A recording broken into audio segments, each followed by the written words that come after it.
어서 오세요.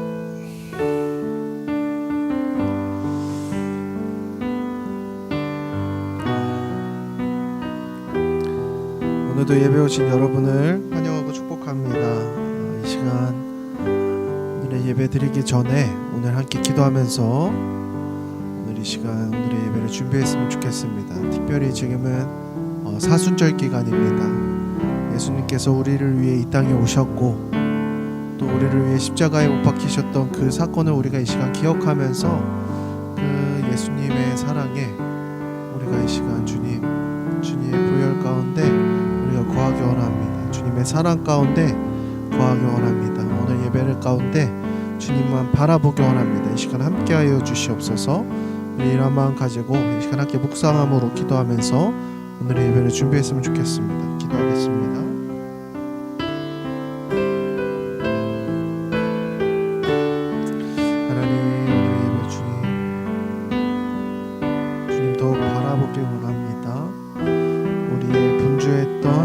세상의 삶의 소리와 우리 마음의 어려움들을 이 시간 내려놓고 주님만 바라보기 원합니다.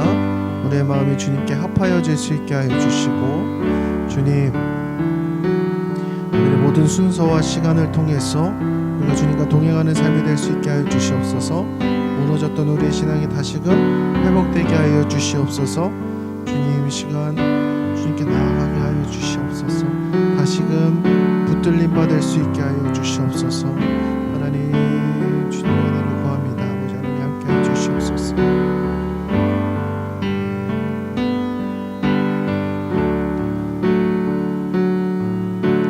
우리 시간 함께 찬양하며 나아가도록 하겠습니다. 보혈을 지나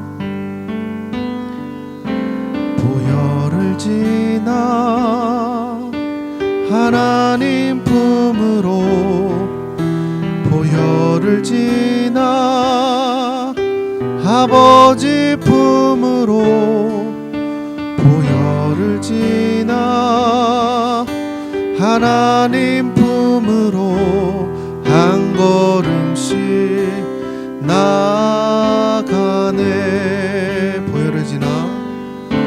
보혈을 지나 하나님 품으로 보혈을 지나 아버지 품으로 보혈을 지나 하나님 품으로 한 걸음씩 나아가네. 존귀한 주 보혈이 내 영을 새롭게 하시네. 존귀한 주 보혈이 내 영을 새롭게 하네. 우리 한 번 더 찬양합시다. 보혈을 지나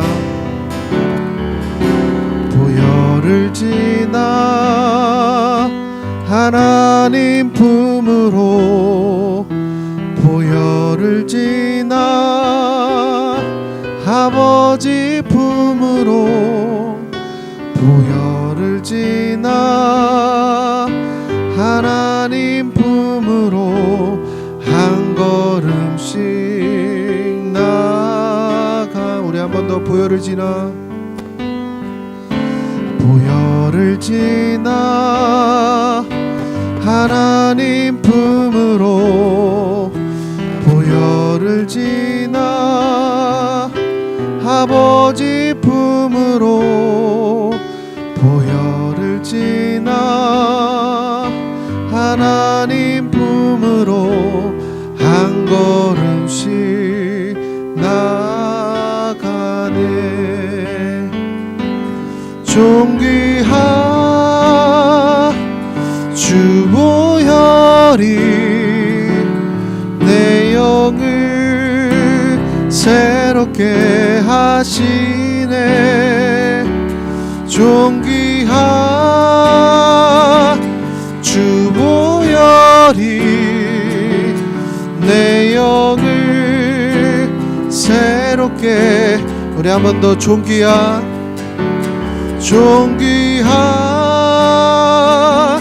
주보혈이 내 영을 새롭게 하시네. 존귀한 주보혈이 내 영을 새롭게. 우리 계속해서 찬양합시다. 예수 어린 양, 예수 어린 양, 존귀한 이름,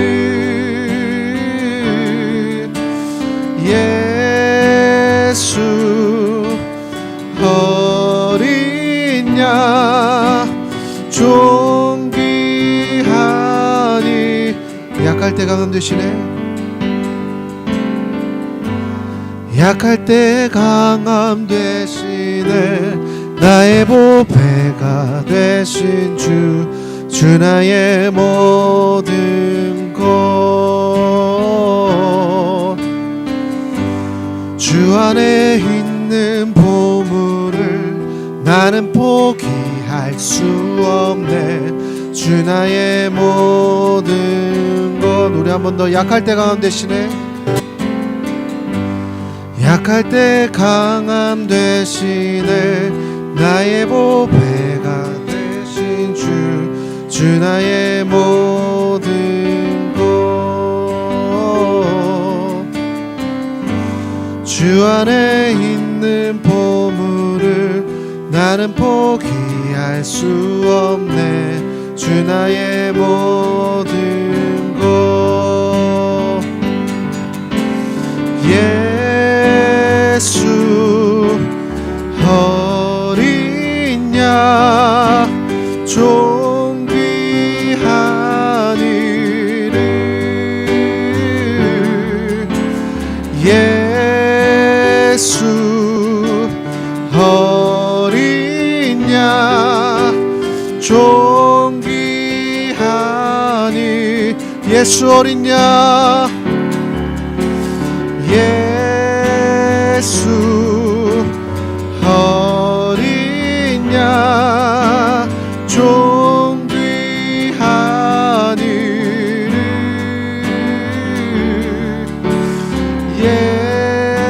예수 어린 양, 존귀한 이름. 예수 어린 양, 예수 어린 양, 존귀한 이름, 예수 어린 양, 존귀한 이름. 아멘.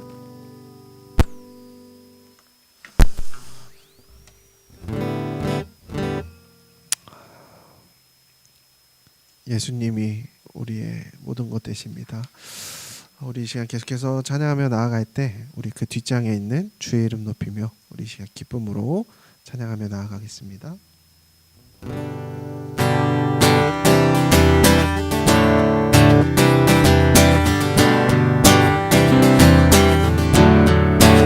주의 이름 높이며, 주의 이름 높이며 주를 찬양하나이다. 나를 구하러 오신 주를 기뻐하나이다. 하늘 영광 버리고 이 땅 위에 십자가를 지시고 대사했네. 무덤에서 일어나 하늘로 올리셨네. 주의 이름 높이리. 주의 이름 높이며, 주의 이름 높이며 주를 찬양하나이다.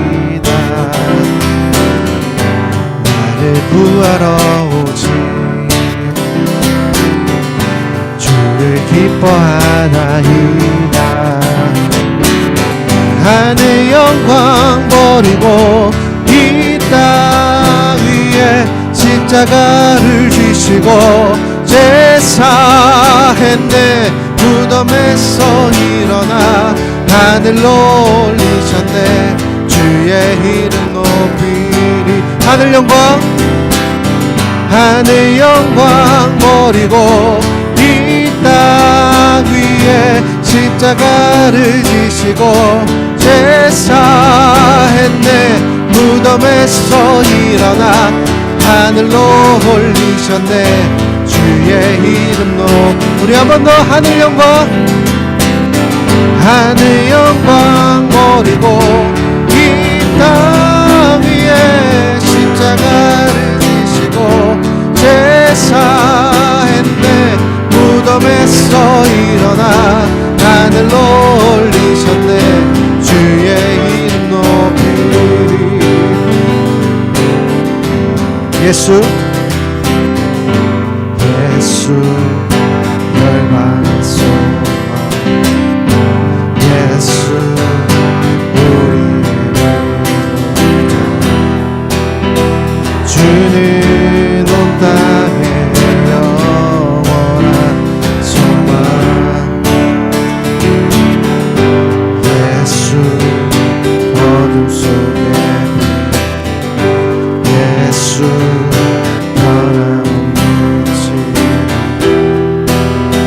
주는 온 땅에 빛이 되시네. 우리 위에 죽으시고 다시 사신 생명의 주 주님만이 소망이요 변함없는 반석이라. 주님만이 온 세상을 비추시네. 또 죽음에서 부활하신 우리 구주 평강에 와 주를 믿는 모든 자의 소망 되시. 주를 믿네. 아멘. 우리 위해 죽으시고 우리 위해 죽으시고 다시 사신 생명. 우리 위해 죽으시고 다시 사신.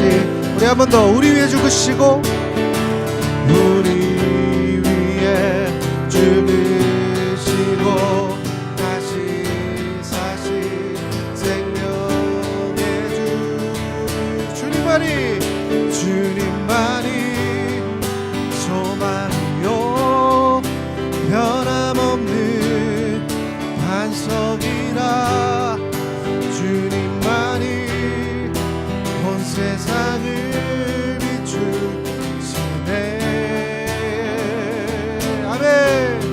또 죽음에서 부활하신 우리 구주 평강에 와 주를 믿는 모든 자의 소망이신 주를 믿네.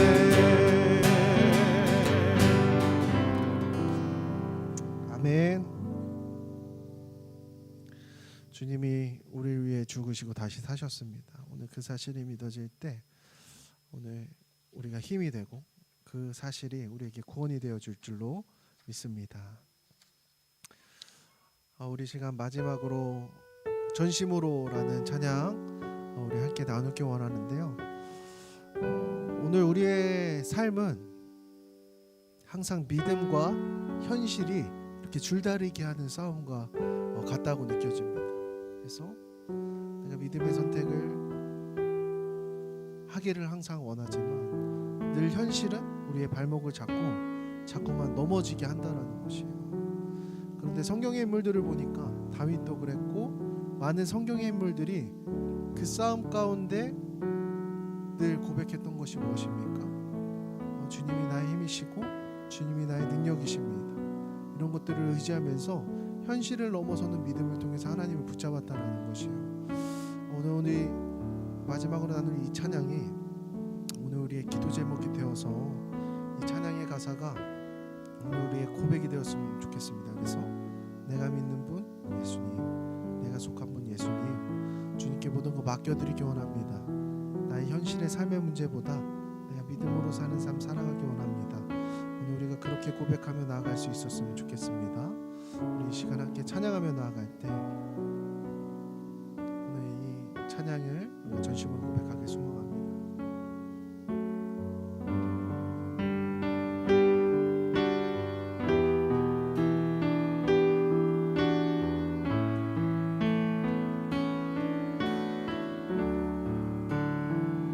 주님 손에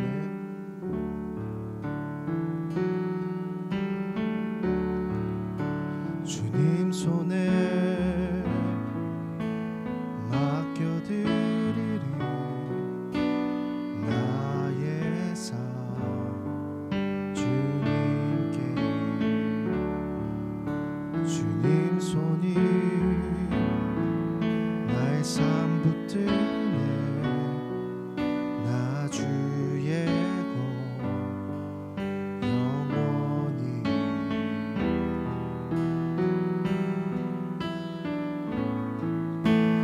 내가 믿는 분 예수 내가 속한 분 예수 삶의 이유 되시네 내 노래 되시네 내가 믿는 분 예수 내가 속한 분 예수 삶의 이유 되시네 내 노래 되시네 전심으로 주님 주와 함께 주와 함께 걸어가리라 모든 길을 주실래 주 뜻 안에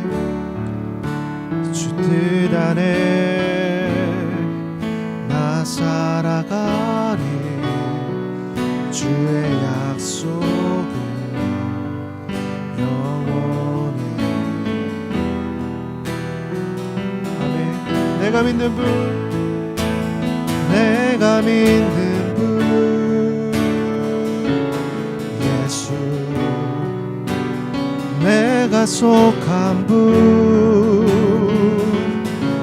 예수 삶의 이유 되시네 노래 되시네 내가 믿는 분 내가 믿는 분 예수 내가 속한 분 예수 삶의 이유 되시네 우리 한번 고백합시다 내가 믿는 분 내가 믿는 분 예수 내가 속한 분 내가 속한 분 예수 이유 되시네 노래 우리 한 번 더 내가 믿는 분 내가 믿는 분 예수 내가 속한 분 예수 삶의 이유 되시네 삶의 이유 되시네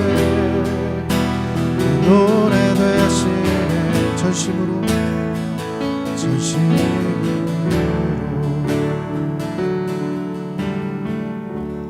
우리 시작하게 기도합시다.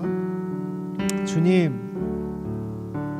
내가 나의 문제보다 주님을 더 크게 보기 원합니다. 나의 현실보다 주님을 더 크게 바라보기 원합니다. 나의 삶의 문제 때문에 나의 믿음이 흔들리지 않게 하시고 내가 그것을 넘어서서 주님이면 충분합니다. 우리가 이렇게 고백할 수 있는 오늘 우리의 신앙이 될 수 있게 하여 주시옵소서. 우리 이러한 기도 제목 가지고 우리가 주님께 우리의 모든 문제들을 맡겨드렸으면 좋겠습니다. 우리 시간 함께 기도함으로 오늘 예배 가운데 나아갔으면 좋겠습니다. 시간 기도하겠습니다. 하나님 감사합니다. 아버지 하나님, 오늘 여전히 나는 연약하고 여전히 나는 부족하고 여전히 모든 나의 삶의 문제들은 나를 자꾸만 좌절시키려고 합니다. 그로 인해 나는 주님을 바라보지 못하고 늘 염려하며 두려워하는 나의 삶을 바라봅니다. 그러나 오늘 우리가 이 시간 함께 찬양으로 고백했듯이 우리가 주님 손에 맡겨드리기 원합니다. 오늘 나의 연약한 믿음 가운데 주님 동행하여 주시고 오늘의 예배를 통하여서 다시금 일어날 수 있는 시간 될 수 있게 하여 주시옵소서. 그 예수님의 사랑이, 예수님의 능력이, 예수님의 살아계심이 이 시간 나에게 실제가 되어서 이 시간 나에게 믿어져서 주님 이 시간 내가 담대함으로 다시금 힘을 얻는 시간 될 수 있게 하여 주시옵소서. 주님 함께 하여 주십시오. 믿사오며 주님 감사합니다. 이 시간 나아가 함께 하여 주시옵소서.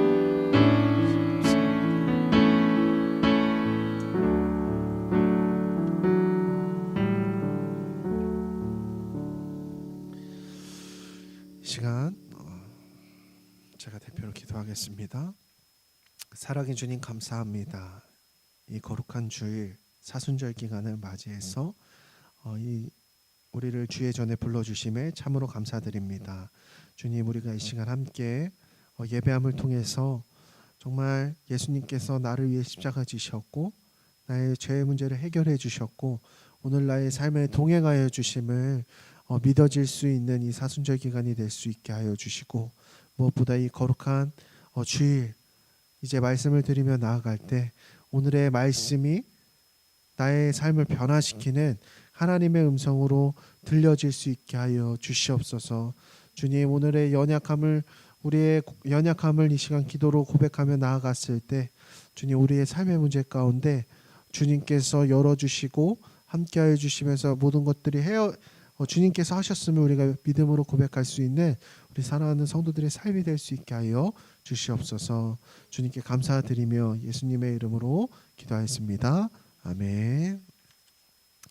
우리 시간 사도신경 하심으로 우리의 신앙을 하나님 앞에 고백하며 나아가겠습니다. 전능하사 천지를 만드신 하나님 아버지를 내가 믿사오며 그 외아들 우리 주 예수 그리스도를 믿사오니 이는 성령으로 잉태하사 동정녀 마리아에게 나시고 본디오 빌라도에게 고난을 받사 십자가에 못 박혀 죽으시고 장사한 지 사흘 만에 죽은 자 가운데서 다시 살아나시며 하늘에 오르사 전능하신 하나님 우편에 앉아 계시다가 저리로서 산 자와 죽은 자를 심판하러 오시리라. 성령을 믿사오며 거룩한 공예와 성도가 서로 교통하는 것과 죄를 사하여 주시는 것과 몸이 다시 사는 것과 영원히 사는 것을 믿사옵나이다. 아멘. 우리 시간 말씀 찾아보겠습니다. 오늘에게 주신 말씀 누가복음 10장 25절부터 37절까지 말씀입니다. 누가복음 10장 25절부터 37절까지 말씀.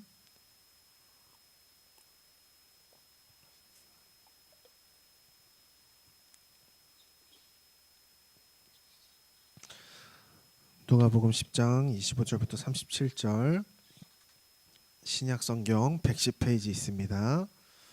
저와 여러분 한 절씩 교독하여서 읽도록 하겠습니다.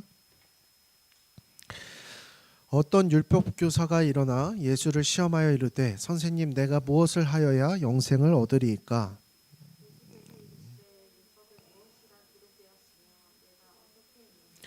대답하여 이르되 내 마음을 다하며 목숨을 다하며 힘을 다하며 뜻을 다하여 주 너의 하나님을 사랑하고 또한 내 이웃을 내 자신같이 사랑하라 하였나이다.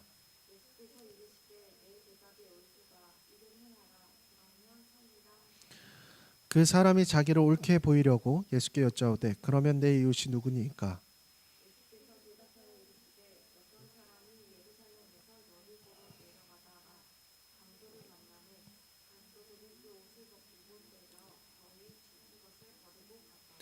마침 한 제사장이 그 길로 내려가다가 그를 보고 피하여 지나가고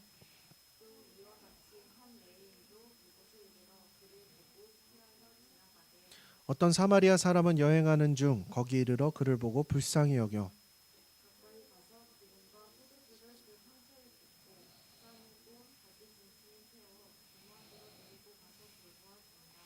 그 이튿날 그가 주막 주인에게 데나리온 둘을 내어주며 이르되 이 사람을 돌보아 주라. 비용이 더 들면 내가 돌아올 때에 갚으리라 하였으니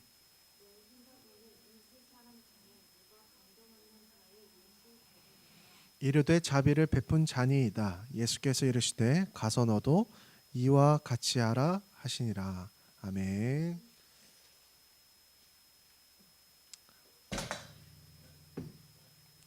네, 오늘도 예배 오신 여러분을 환영하고 축복합니다. 오늘은 누가복음 10장의 말씀을 통해서 하나님의 말씀을 함께 나누는 시간이 되었으면 좋겠습니다. 먼저 이 누가복음이라고 하는 우리가 책을 살펴보면 이 우리가 사복음서라고 흔히 부르잖아요. 사복음서에는 무엇이 포함되어 있죠? 마태복음, 마가복음, 누가복음, 요한복음. 이 네 가지 복음서가 이렇게 있는 것을 우리가 살펴볼 수가 있습니다. 그래서 우리가 이 사복음서를 우리가 살펴보면 우리가 이제 성경을 좀 몇 번 읽어보시다 보면 이 복음서에서 반복되어지는 그 플롯이 있다는 것을 우리가 볼 수 있게 돼요. 그게 왜 그렇습니까? 이제 그 성경을 작성한 제자들마다 예수님의 공생애를 이제 그들이 이제 경험한 대로 예수님의 공생애 기간을 기록하였기 때문에 이렇게 중복되어지는 내용들이 있는 것을 우리가 볼 수가 있습니다. 그런데 이제 우리가 그 복음서들을 살펴보면 그 복음서 각각 복음서가 가진 특징들이 몇 가지 특징들이 있는 것을 볼 수가 있는데 오늘 우리가 함께 읽은 이 누가복음 말씀에는 몇 가지 두드러진 특징이 있어요. 먼저 내용을 살펴보면 이 누가복음에서는 조금 더 이렇게 주목하고 있는 부분이 있는데 무엇을 주목하고 있느냐? 누가복음에서는 사회에서 소외당한 자들이나 가난한 자 혹은 이 당시에는 여자가 굉장히 이렇게 주목받지 못한 시대를 살아가고 있는데 여자나 사마리아인 혹은 이방인 이렇게 당시의 사회적 약자들에 대한 어떠한 관심이 두드러지는 것을 우리가 이 누가복음을 읽다 보면은 볼 수가 있습니다. 그래서 오늘 본문 말씀에서도 마찬가지예요. 오늘 예수님께서는 이 우리가 선한 사마리아인의 비유라고 하는 이 오늘의 메시지를 통해서 무엇을 말씀해 주고 계시느냐? 이웃에 대한 범주를 확대시켜 주시는 거예요.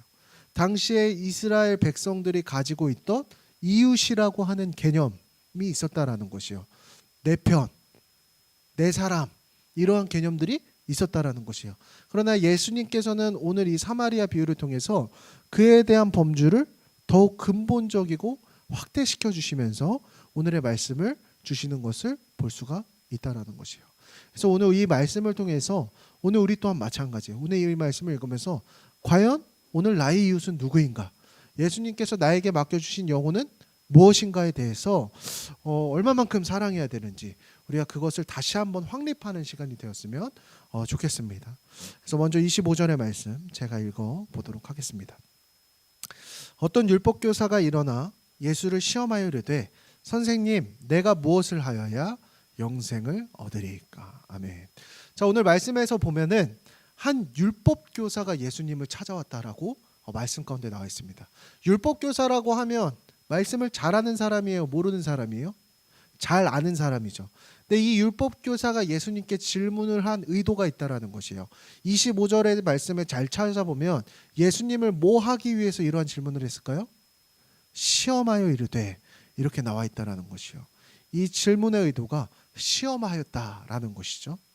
이 시험하였다라고 하는 이 말의 의미가 무엇이었냐면요.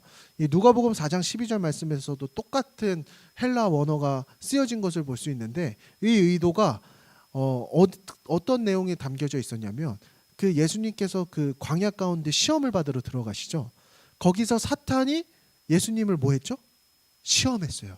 그러면서 공경에 빠뜨리고자 질문했다라는 것을 우리가 그 말씀을 먼저 읽어본 분들이라면 알고 있을 것입니다. 근데 그때 쓰여졌던 그 시험이 오늘 율법교사가 물어봤던 시험과 동일어인 것을 볼 수가 있다라는 것이요.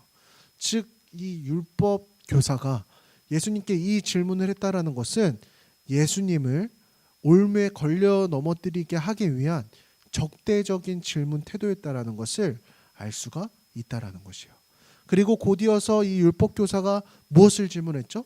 선생님, 내가 뭘 해야지 구원을 얻을 수 있습니까? 내가 무엇을 해야지 영생을 얻을 수 있습니까? 라고 질문을 하고 있다라는 것이에요. 우리는 이 율법교사의 질문을 통해서 당시에 신앙인들의 구원에 대한 개념에 대해서 우리가 생각해 볼 수가 있어요. 이 율법교사가 예수님께 구원을 받기에 앞서서 뭐라고 질문을 하고 있느냐면요.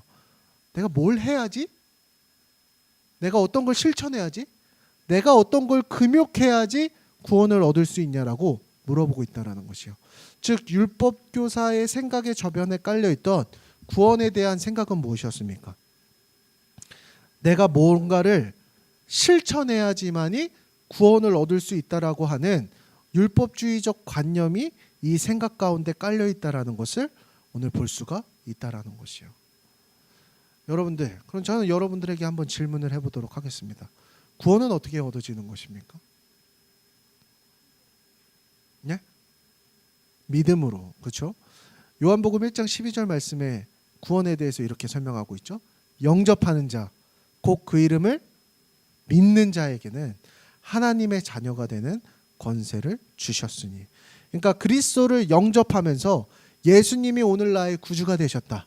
예수님께서 나의 죄를 해결해 주셨다라는 믿음으로 우리의 행위와 상관없이 주어지는 구원이 바로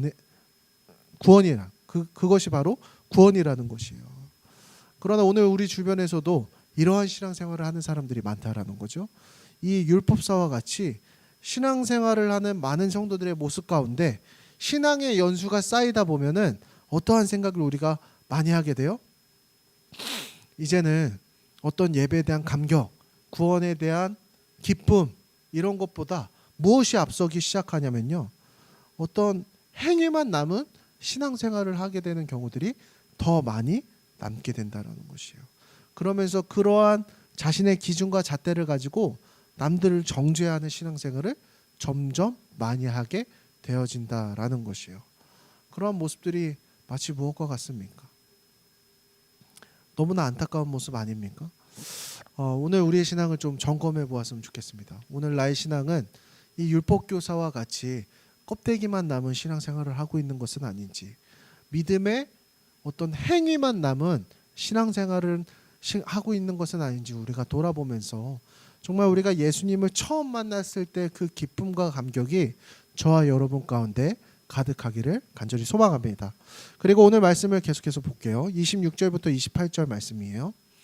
예수께서 이르시되 율법에 무엇이라 기록되었으며 네가 어떻게 읽느냐 대답하여 이르되 내 마음을 다하며 목숨을 다하며 힘을 다하며 뜻을 다하여 주 너의 하나님을 사랑하고 또한 내 이웃을 내 자신같이 사랑하라 하였나이다.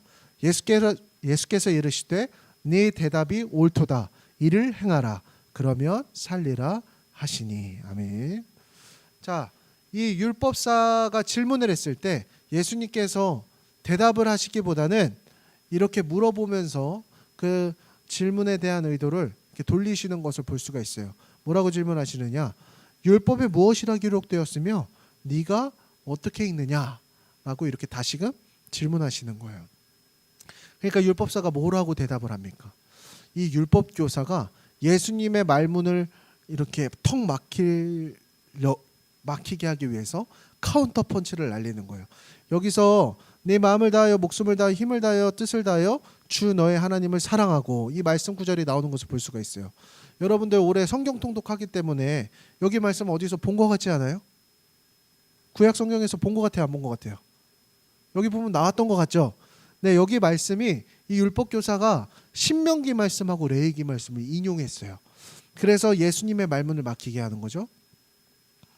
그러면서 신명기 6장 5절과 레위기 19장 18절 말씀을 이 율법 교사가 인용했다라는 것이요. 그러자 예수님이 뭐라고 대답하세요? 뭔가 여기서 새로운 답을 해주실 것 같은데 여기서 인정하시죠? 내 대답이 옳도다 이를 행하라. 그렇게 말씀하셨다라는 것이에요. 사실 이 예수님의 답변을 우리가 바라보면서 조금 혼란스러울 수 있어요. 뭐가 혼란스러워요? 뭔가를 행함을 통해서 구원이 얻어지는 것이 아니라고 했는데 예수님의 답변이 무엇이었어요? 이를 행하라 라는 것이죠. 그래서 우리가 예수님의 답변에 대해서 혼란스러울 수가 있어요. 그러나 우리가 이 예수님의 답변 안에 깔린 이 말씀의 의미에 대해서 우리가 깨달아 알아야 된다는 것이요. 사실 이 예수님의 답변은 반어적인 의미를 담고 있습니다. 왜 반어적인 의미를 담고 있느냐? 오늘 이 율법 교사가 말하고 있는 이 율법의 내용들, 너가 이렇게 사랑하는 것, 이것이 우리의 실천과 우리의 행함으로 가능한 일일까요? 우리가 이것들을 행함을 통해서 구원을 받는다라고 한다면 세상에 구원받을 수 있는 사람이 하나도 없다라는 것이요. 예수님은 이에 대해서 알고 계셨어요. 그래서 예수님은 반어적인 표현을 통해서 이렇게 말씀하여 주셨다라는 것이요. 그래서 이 율법의 불가능한 요구를 통해서 예수님께서는 사실 무엇을 말씀해 주시기 원하느냐?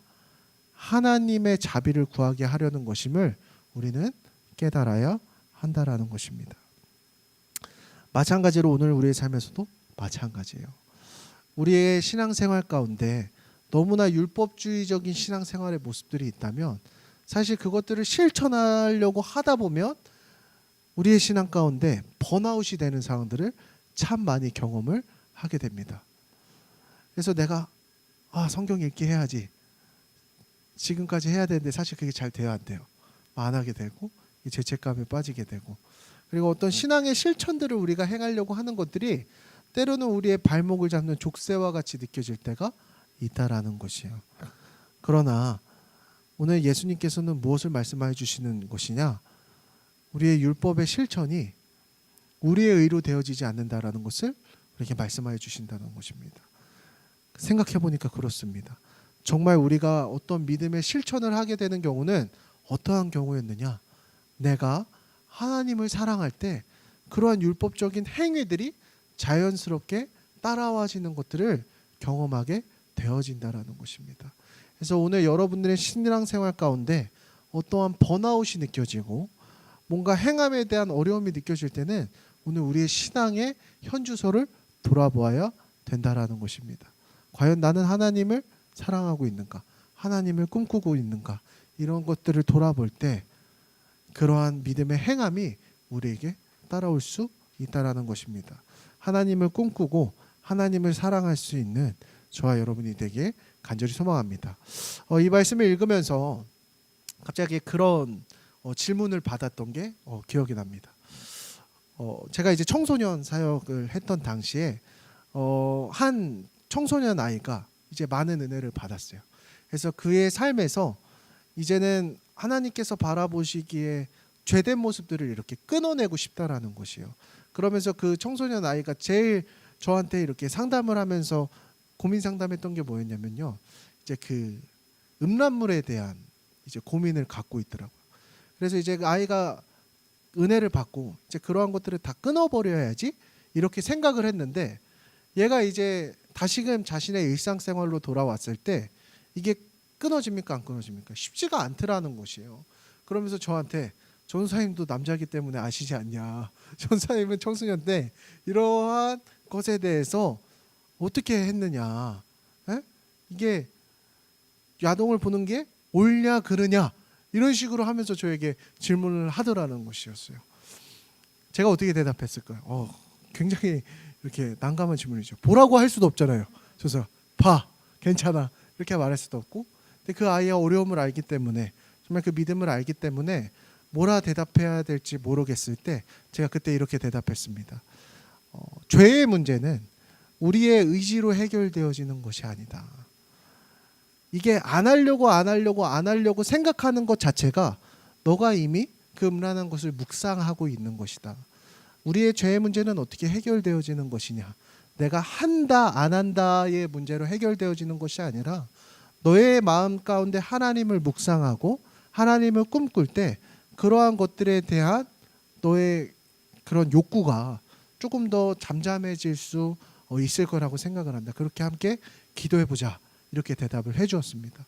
그래서 성경 말씀에서는 죄에 대해서, 특히 음란한 것에 대해서는 피하라고 성경 가운데 나와 있는 것을 제가 인용을 해주면서, 야, 너 그런 생각이 있을 때 나 불러, 우리 집으로 와, 나에게 피해, 이렇게 설명해줬던 기억이 납니다.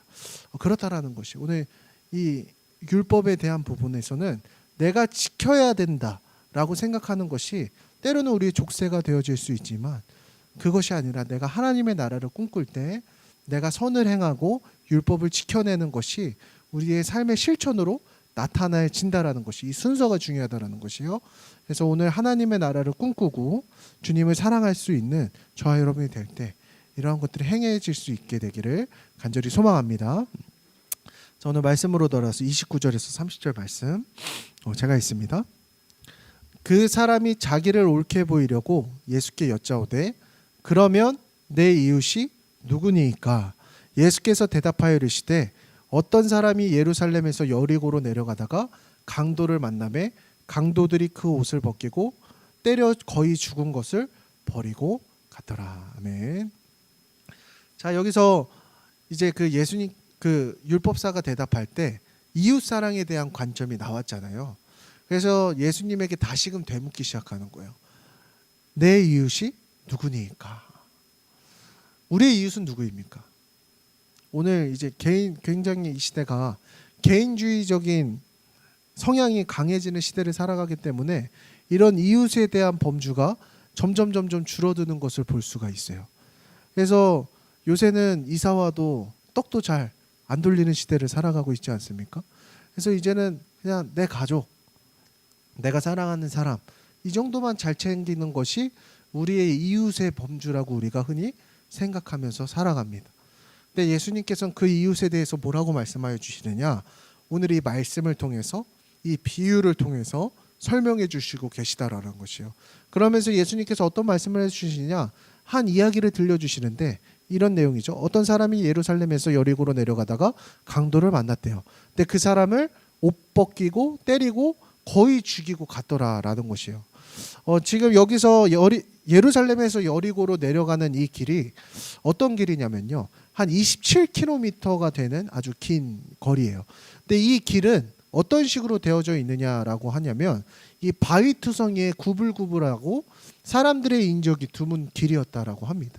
그래서 당시 이 시대에는 이제 이곳을 통해야지만 사람들이 이렇게 뭐 장사하러도 다닐 거고 뭐 이렇게 할 텐데, 이 길에는 항상 도적들이 이렇게 숨어서 도사리던 곳이라고 하는 악명 높은 길이었다라는 것을 볼 수가 있어요.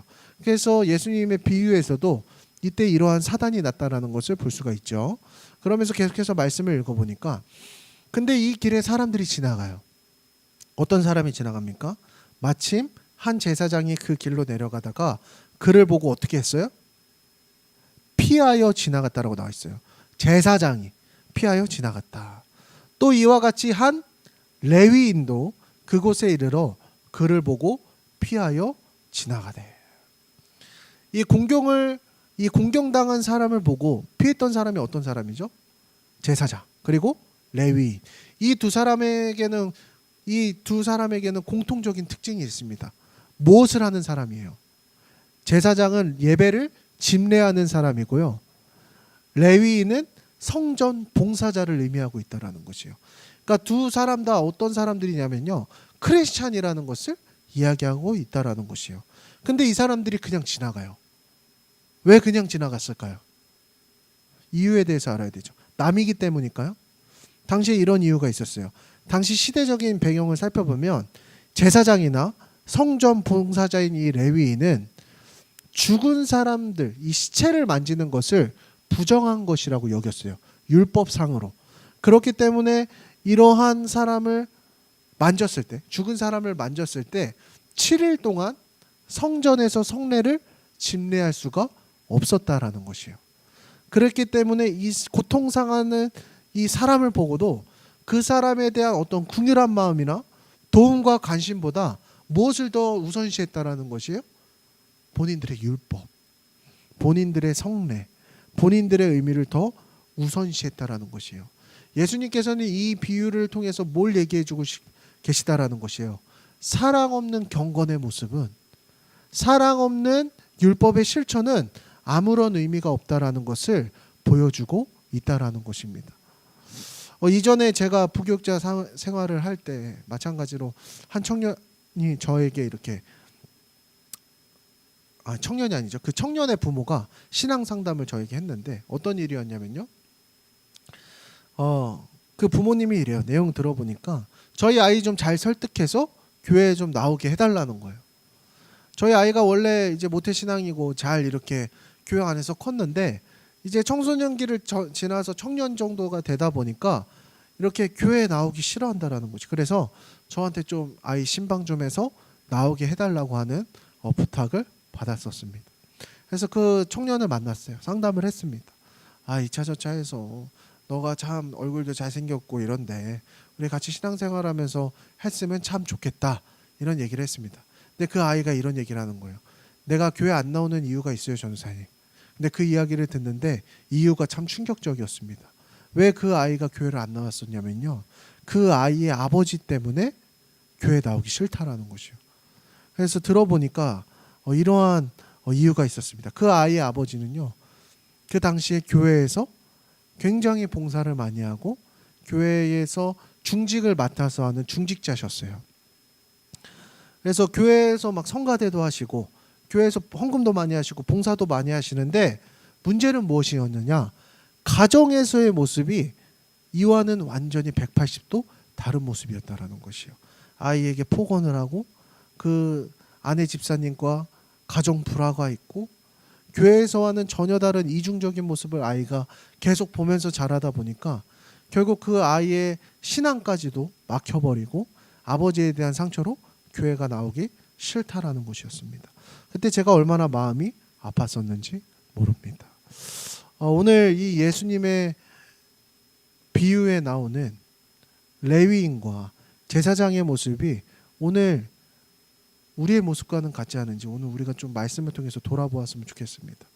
우리가 주일 성수는 하면서 우리가 크리스찬이라고 말을 하면서 과연 정말 우리가 우리의 주변에 있는 이웃들에게 베풀지 않고 사랑하지는 않고 경건의 모양만 남아있는 우스운 꼴의 모습만 하고 있는 것은 아닌지 돌아보아야 한다라는 것입니다. 그리고 오늘 말씀에서처럼 언제 어디서나 사랑이시니 예수님의 마음을 품을 때 정말 이 율법주의적인 모습이 아니라 진정한 사랑의 실천이 나타날 수가 있다라는 것입니다. 오늘 우리의 경건의 모양만 있는 신앙이 아니라 사랑이 가득한 신앙이 될 수 있는 저와 여러분이 되길 간절히 소망합니다. 33절부터 35절 말씀입니다. 어떤 사마리아 사람은 여행하는 중 거기에 이르러 그를 보고 불쌍히 여겨 가까이 가서 기름과 포도주를 그 상처에 붓고 싸매고 자기 짐승에 태워 주막으로 데리고 가서 돌보아 주니라. 그 이튿날 그가 주막 주인에게 데나리온 2를 내어주며 이르되 이 사람을 돌보아 주라. 비용이 더 들면 내가 돌아올 때 갚으리라 하였으니. 자, 오늘 말씀에서 어떤 사람이 지나갔었죠? 제사장과 레위인이 지나갔어요. 이 사람을 살펴줬어요? 안 살펴줬어요? 안 살펴줬어요. 그런데 어떤 사람이 지금 이 사람을 불쌍히 여겨요? 사마리아 사람이 불쌍히 여겼다라는 것이요. 지금 예수님의 이 비유를 들은 예수님 주변에 있는 모든 사람들이 이 이야기를 듣고 다 놀랐을 것입니다. 율법교사도 깜짝 놀랐을 거예요. 왜 그러느냐? 당시 유대인들이 보기에 이 사마리아 사람은 이웃이라는 범주에 들어있는 사람이었을까요? 아니었을까요? 아니었다라는 것이요. 당시 사마리아인은 이웃이라는 범주 안에 속하지 않은 이방인이었다라는 것이요. 당시 이제 시대적인 상황에서 사마리아 사람들은 어떤 사람들을 뜻하는 것이냐면요, 혼혈 민족을 이야기하는 것입니다.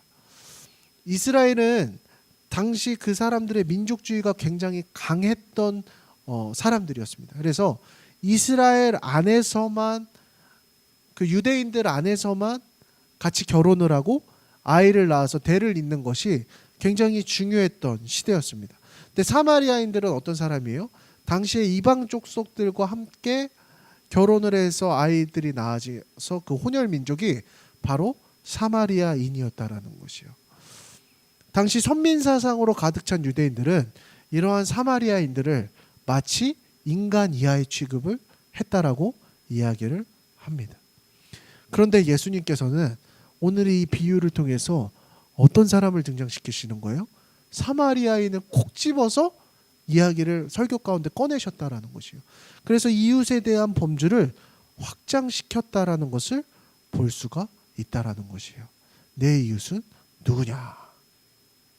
그리고 본문에 의하면 이 사마리아 사람이 했던 이 선행이 있습니다. 어떤 선행을 하느냐? 구체적으로 명시되어 있죠. 먼저는 기름과 포도주로 그 상처를 치료해 줬다라고 이야기를 하고 있고요. 주막에 보내서 자신이 가진 돈을 내어주면서까지 이를 돕는 것을 볼 수가 있습니다. 얼마를 내어줬어요? 2데나리온이라고 이야기를 해요. 2데나리온이면은 당시에 어느 정도의 값어치가 있는 돈이었냐면요, 일반 노동자 기준으로 이틀치의 품삯이라고 이야기를 합니다. 제가 그 인력사무소에 가서 노가다를 이렇게 하면요, 하루 일당으로 11만 원 정도를 받을 수가 있습니다. 그러니까 한 데나리온이 한 11만 원이라고 생각을 할 수 있으면 2데나리온이면 한 20여만 원 돈, 결코 작은 돈이 아니었다라는 것을 알 수가 있죠. 그러나 이 사마리아 사람은 그에 개의치 않고 자신의 물질까지 내어주면서 다친 이를 도왔다라는 것입니다. 이 사랑의 실천을 볼 수가 있다라는 것입니다. 오늘 말씀의 제목이 무엇입니까? 얼만큼 사랑하십니까가 오늘 말씀의 제목입니다. 예수님께서는 이 사마리아 사람의 사랑의 선행을 통해서 우리에게 무엇을 가르쳐 주시는 것이요? 너희의 이웃이 누구냐? 첫 번째 질문이고, 너희는 과연 얼만큼 사랑하냐라고 우리에게 질문하고 계시다라는 것입니다. 사랑하는 성도 여러분, 여러분은 여러분의 이웃들을 얼만큼 사랑하십니까? 여러분에게 맡겨진 영혼들에게 얼만큼 여러분들의 하나님의 사랑을 전하는 일에 힘쓰고 계시냐라는 것이에요. 제가 이번 주에 그 사무실에서 이제 학교 밖 청소년 아이들이 저희 배달된 사무실에 이렇게 많이 있는데, 거기서 일을 하는데, 일을 하다가 그 아이들을 봤는데, 이제 저희 동춘 형제가 그 아이들 한 사람 한 사람을 이렇게 정말 자기 아들같이 여기고 자기 조카까지 여기면서, 조카처럼 여기면서 밥도 먹이고, 그 아이들에게 항상 우리 동춘 형제님이 하는 말이 있어요. 그게 뭐냐면, 야, 교회 다니자.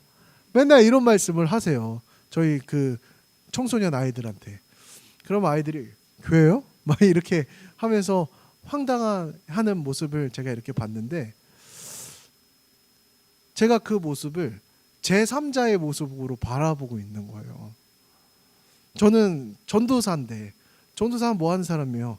전도해야 되는 사람인데, 저는 저희 사무실에 있는 그 청소년 아이들에게 하나님의 복음을 가르치고 그들에게 사랑을 전하는 행동이 전혀 없거든요. 말 거는 것조차가 저는 어색한데, 우리 동준 형제가 그 아이들에게 밥 사주고 사랑으로 대해주면서 야, 교회 다니자, 이런 말을 한다라는 것이에요. 제가 그 모습을 보면서 머리에 망치를 한 대 맞는 느낌이었습니다. 나는 평생을 신앙생활을 해왔다라고 하지만 과연 내 삶 가운데 하나님의 사랑을 실천하는 행위가 있었냐라는 것이요. 하나님께서 저에게 이 사마리아 비유를 제 마음 가운데 이렇게 바늘같이 이렇게 찔러주시더라고요. 그러면서 그런 질문을 하시는 거예요. 하나님께서, 야, 과연 누가 말씀대로 살아가냐? 그렇게 보면 동춘 형제가 사마리아인이고 저는 이 말씀에 나온 제사장의 모습과 같지 않습니까? 오늘 우리의 신앙을 돌아봅시다. 여러분은 얼만큼 사랑하십니까? 오늘 예수님께서 여기에서 사랑하라고 말씀하실 때의 사랑은 헬라 원어로 아가페이스라고 하는 단어를 사용하고 있습니다. 여기서 그 사랑하라는 의미는 단순히 우리의 인간적인 사랑을 넘어서고 있다라는 것이에요. 여기서 이 사랑이라고 하는 단어는 예수님께서 우리를 향해서 십자가에 자기 목숨을 죽이면서까지 주신 그 사랑을 담고 있다라는 것이에요. 그렇게 사랑하라는 것입니다. 사랑하는 성도 여러분, 저와 여러분이 이와 같이 사랑할 수 있었으면 좋겠습니다. 우리가 받은 만큼, 예수님의 사랑을 먼저 받은 자만큼 그 사랑을 흘려보낼 수 있는 저와 여러분이 되길 간절히 소망합니다. 그때 영혼이 변하더라고요. 적당히 사랑하는 것이 아니라 아가페로 사랑할 때 영혼이 변하더라고요. 아가페로 사랑할 수 있는 저와 여러분이 되길 간절히 소망합니다. 36절에서 37절 말씀 제가 있습니다. 네 생각에는 이 세 사람 중에 누가 강도 만난 자의 이웃이 되겠느냐? 이르되 자비를 베푼 자니이다. 예수께서 이르시되 가서 너도 이와 같이 하라 하시니라.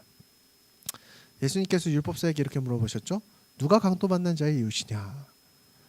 율법사가 대답해야 하네요. 사마리아인이라고 대답하지 못합니다. 용납하지 못하는 거예요. 그냥 자비를 베푼 자라고 대답을 하십니다. 그러자 예수님께서 이렇게 하죠. 가서 너도 이와 같이 하라. 예수님께서는 지금 이 질문을 통해서 이 율법사의 괘씸한 의도를 뒤집어 버리시는 거죠. 사마리아인이라고 얘기를 못하는 이 율법사의 고백을 그대로 바라보신다라는 것이요.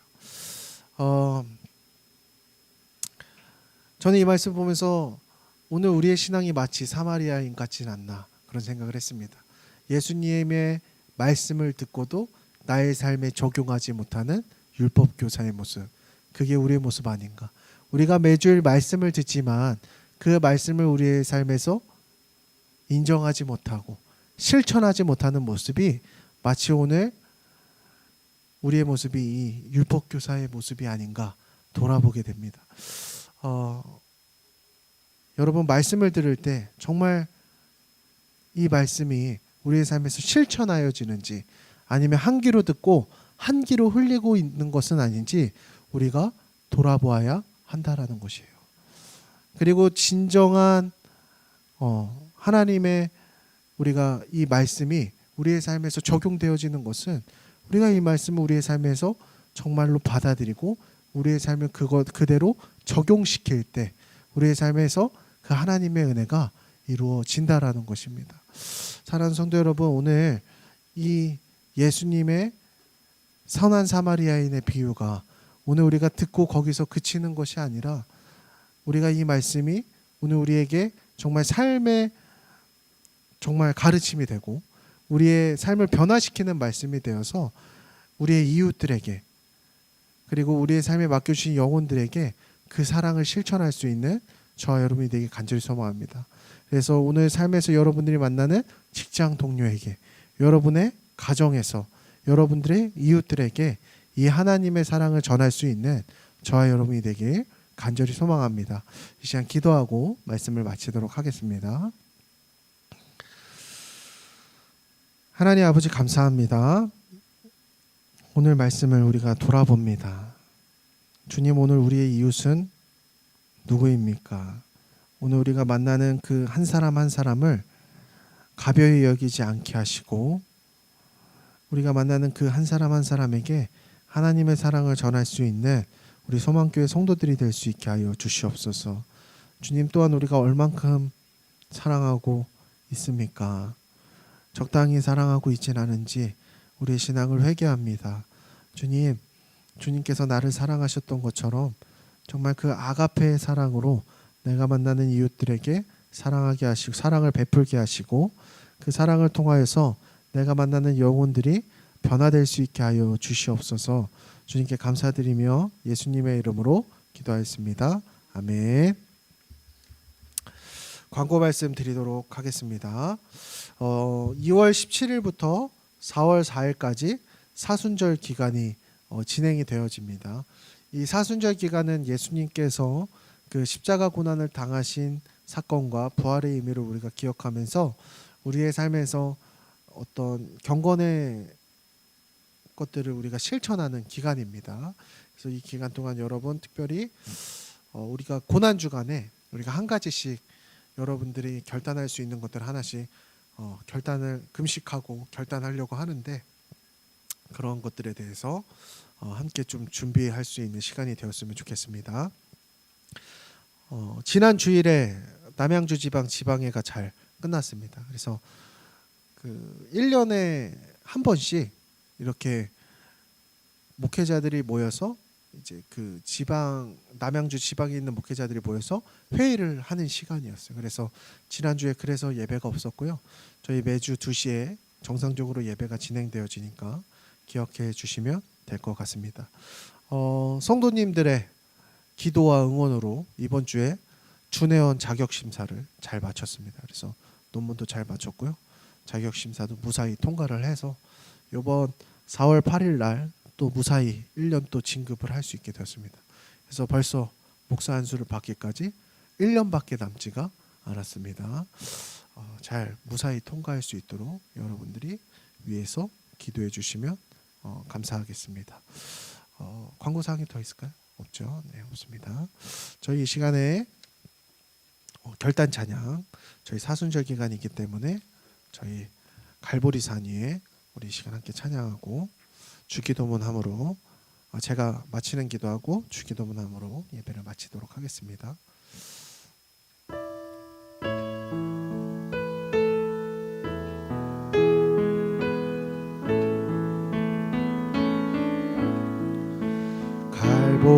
갈보리산 위에 십자가 섰으니 주가 고난을 당한 표라. 험한 십자가를 내가 사랑함은 주가 보혈을 흘림일세. 죄우 승리를 얻기까지 주의 십자가 사랑하는 빛나며 율관 받기까지 험한 십자가 붙들게 죄의 승리를 얻기까지 죄의 승리를 얻기까지 주의 십자가 사랑하는 빛나며 율관 받기까지 험한 십자가 붙들겠네. 제가 기도하고 주기도문 하겠습니다. 하나님 감사합니다. 오늘 들었던 말씀을 기억하며 우리의 삶에서 껍데기만 남은 신앙은 아닌지 돌아보았습니다. 주님, 오늘 우리에게 맡겨주신 그 영혼들을 우리가 사랑 없이 그렇게 대하는 것이 아니라 예수님께서 우리를 사랑하셨던 것처럼 오늘 우리에게 맡겨주신 영혼들과 우리의 가정과 우리 직장과 우리의 모든 만나는 사람들에게 하나님의 사랑을 전할 수 있는 우리 모든 서망교회 성도들의 삶이 될 수 있게 하여 주시옵소서. 이제 또 일상으로 나아갑니다. 한 주 동안에 우리의 삶 가운데 주님 함께 동행하여 주셔서 넘어지지 않게 하시고 이번 한 주 오늘의 말씀이 우리에게 힘이 되어지고 능력이 되어질 수 있게 하여 주시옵소서. 주님께 감사드리며 예수님의 이름으로 기도하겠습니다. 아멘. 하늘에 계신 우리 아버지여, 이름이 거룩히 여김을 받으시오며 나라가 임하시오며 뜻이 하늘에서 이루어진 것 같이 땅에서도 이루어지이다. 오늘 우리에게 일용할 양식을 주시옵고 우리가 우리에게 죄 지은 자를 사하여 준 것 같이 우리 죄를 사하여 주시옵고 우리를 시험에 들게 하지 마시옵고 다만 악에서 구하시옵소서. 나라와 권세와 영광이 아버지께 영원히 있사옵나이다. 아멘.